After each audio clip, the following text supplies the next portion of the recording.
It's a lot of complexity just to explain all this. And with 6 generations, they all consume information in different ways.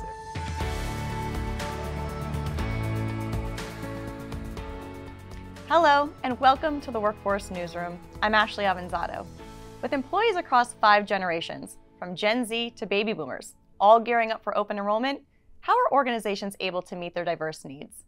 Joining me today to share their insights is ADP's Chief Talent Officer, Jay Caldwell. Jay, thank you for being here.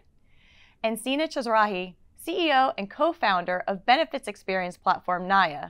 Sina, thank you for joining me. I'm going to start with this generational shift that we are seeing here because I think it's very important to the dynamics of picking a benefit package. And Jay, I'm going to ask you first. With 5, soon to be 6 generations coming into the workforce, what do we see as some of the key challenges that are going to play with picking out benefits? Yeah, great question. And complexity is going to be a big part of that with so many different perspectives, needs in the workforce. I think it's important, first off, to draw a distinction between generations and also life stage, because I think these influence benefits and HR practices in different ways. Where generations is really, it's a group that was influenced by something in common when they were either growing up or at a certain time period. As you think about life stage, to me, the big change here is having more employees towards the tail end of their careers, working longer than they ever were before. We'll still see people coming in, post-school, post-education. I think some similarities in the future there, but it's really about that tail end to me, about how do you continue to support workers as they go further and further into their lives and what's happening in their lives at that moment. And the other is, it's a lot of complexity just to explain all this. And with 6 generations, they all consume information in different ways. They have different ways of expecting how their organization will communicate to them. So I think that's going to be a big challenge for employers to think about how they reach all those different audiences with the right information. Yeah, I completely agree. I think from things that I've seen most recently, part of our more early entry into the workforce, they're not as anchored on the 401ks or thinking in that long term. But as you've mentioned, people are actually working longer. So how do we get to really drive that communication and that benefit and the importance of understanding all the different elements that you would have to a benefit package to meet the needs that they enter in that place in their life? It's a great point. Especially when maybe they should be thinking about those things early on. That's right. That's right. Sina, quick question for you. With this multi-generational workforce, there's going to be a need for tools that really are able to empower people to pick the type of benefit decision-making process that they have to go through. What is your company doing today on that front of providing those tools for them? Absolutely. Well, Jay mentioned earlier a word that I thought was dead on, which was complexity. And what's the antidote to complexity? It's simplification, right? And so, the reality is that as we think about 5, 6 generations within the workforce, from a workforce and talent strategy perspective, maybe we can think of it as one workforce. But from an employee benefits perspective, you basically have 5 or 6 different workforces. And so what someone is thinking, you mentioned, someone maybe Gen Z coming into their first job perhaps, and they're thinking, well, 401k, retirement, that's lifetimes away. I can't even, so its question is, how do you simplify the offering, which is one sort of whole thread. The second one is, how do you simplify the employee experience?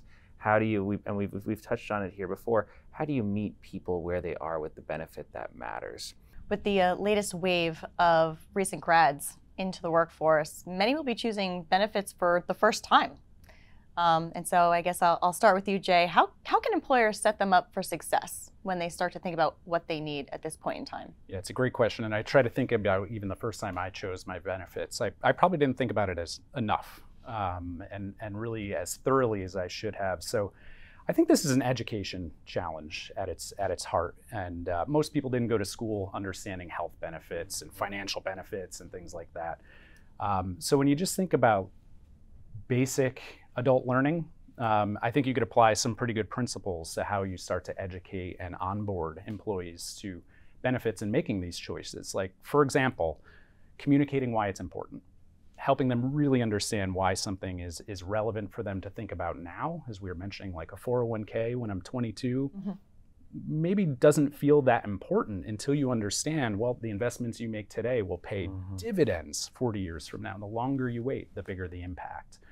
So thinking about what information people really need when is really important. They don't need to know everything out of the gate. Don't need to know everything about tuition reimbursement immediately. Some people might be really important for them. It was for me. But understanding deadlines in the first couple weeks and what's really important to enroll in right away is critically important. And Sina, I love what you mentioned around just be simple. The more simple you could be, the more leverage you can have with technology and being able to provide some choice, provide some direction, recommendations, I think the better. And just on that point, kind of shifting back to Sina, what are some of those helpful ways that the first timers coming in and having to pick benefit packages are really kind of landing on them? It's really a big topic this time of year as we're getting ready for open enrollment here. Look, what we've seen, just people want help. Employees, they want help. They want to feel cared for, and that's universally true. What we've seen is that employers who communicate digitally to first-time workers early, at least 2 to 3 weeks before open enrollment, actually get about 20-25% greater engagement from Gen Z and the new generation. And so communicating earlier to them so they can almost have a little bit more time to process and digitally. The second thing is they absolutely prefer technology. From our studies, over 90% prefer to use technology to figure out what they need to do as opposed to speaking with a human. Now, the challenging thing is a lot of us who are picking benefit plans for our people, this is not our first job. And we come from a different time and place. And at different points in life stages, there are people who want to pick up the phone. They want to talk to someone or they want to speak to HR. And so really when we say meeting people where they are, a very early digital sort of technology-based approach is, really resonates with this workforce. Not with 100% of people, and I think that's part of the complexity, making all kinds of communication mechanisms available to folks. That's excellent. And I like the ability to be able to be agile in terms of that communication approach and what's going to be needed for each person as they start to think through their packages. Absolutely.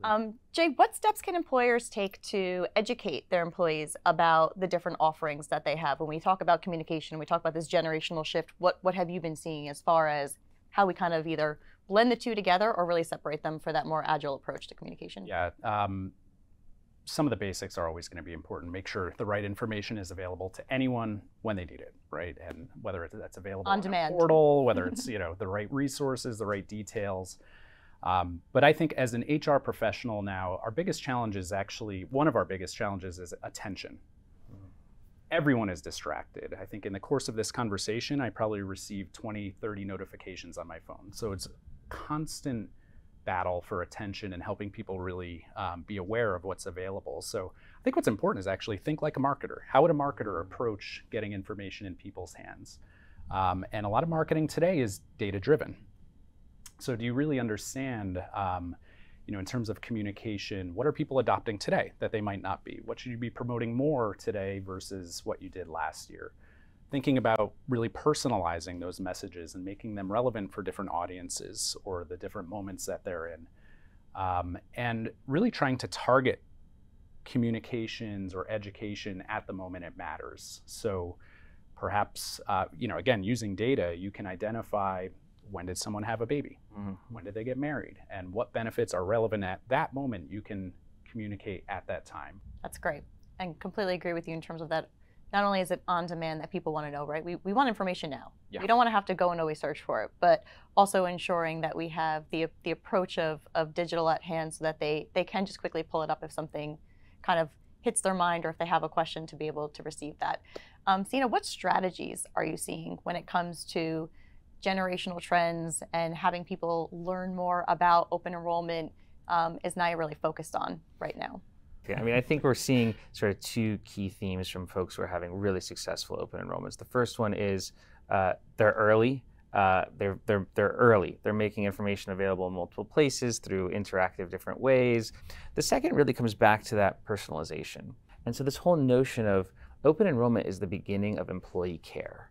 It's the new starting line of the marathon that goes 52 weeks, where we are going to help employees live their best lives, be protected, and their families too.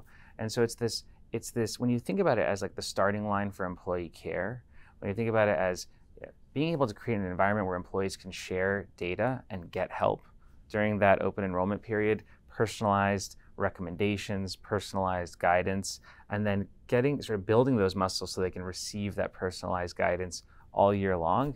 That's where we're starting to see employers really, I think, be market leaders and thinking through a lot of this stuff. And what an incredible opportunity as we look into the next few years.